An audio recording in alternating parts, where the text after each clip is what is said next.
give it away. Now, the other real powerful thing with a paint extension is it gives you the freedom of really altering the heck out of your paint. Like, for instance, let's say you, I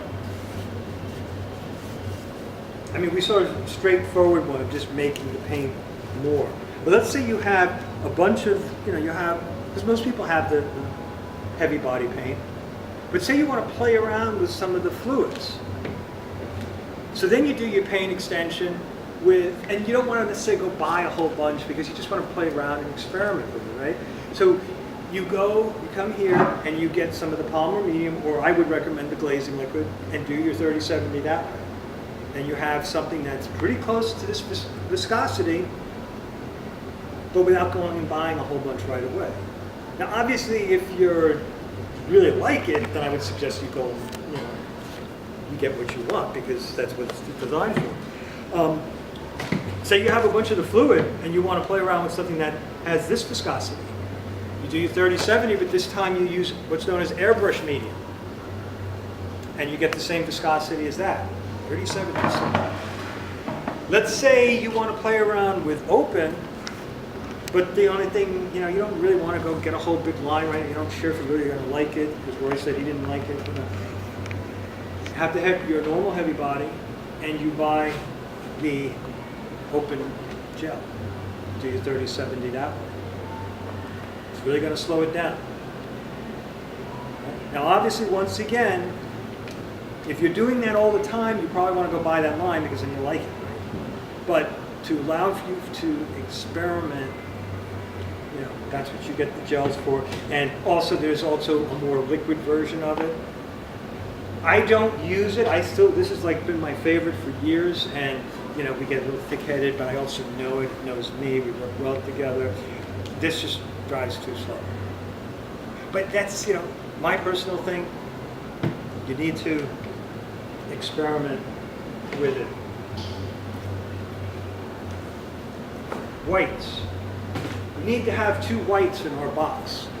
We have titanium white, which is our whitest white, and we have zinc white. Oil painters can't do this. Don't use zinc white in oil paint. It's very brittle. It falls off. There's all research being done on it. I know there's some blends, but I don't know enough about it, so, you know. Call up Golden. Talk to their technical support people, you know. That's what they're there for. But so over here, you know, titanium's your whitest white. That's the sun. Everything drops off from there. Very important to have, obviously. Zinc white, on the other hand, can turn, say you have 20 colors in your box, it can turn into 120 colors. What do I mean by that? Because it's tinting capabilities. Notice how transparent it is. These both happen to be mineral pigments, but the zinc operates more like a modern pigment because it's transparent. I know you don't believe me, so I'll show you something. So we have 5 modern pigments, and then yellow ochre, which is a mineral pigment. The bottom down here is 50% titanium mixed with this color. Nice colors if you're living in Miami, right? There's nothing wrong with the colors, but they have nothing to do with the original color. You know, they're a completely different animal. The center here, on the other hand, is 50% zinc white mixed with that. And you see how it's kept the integrity of the original color? It's just brought it down a little. Like I said early on, some people find the modern pigments are just a little too strong. So add some zinc white. 50% is a lot. Now if you do 70%, that's going to make it a little lighter, but not as like this. Or you do 25% and you're in between. So, you know, that's a lot. And it's a very important thing to know because, like I said, sometimes just bringing it down a little bit can do all kinds of things.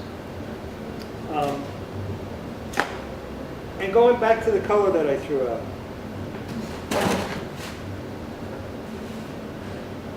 I always do this, and I said, well, yeah, I want to do that.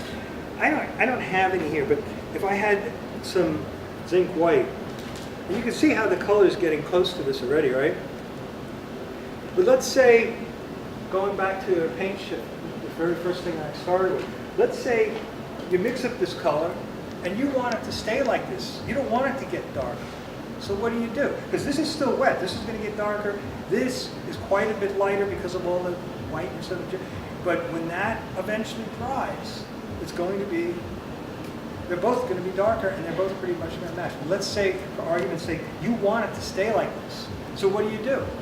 You add some zinc white to it.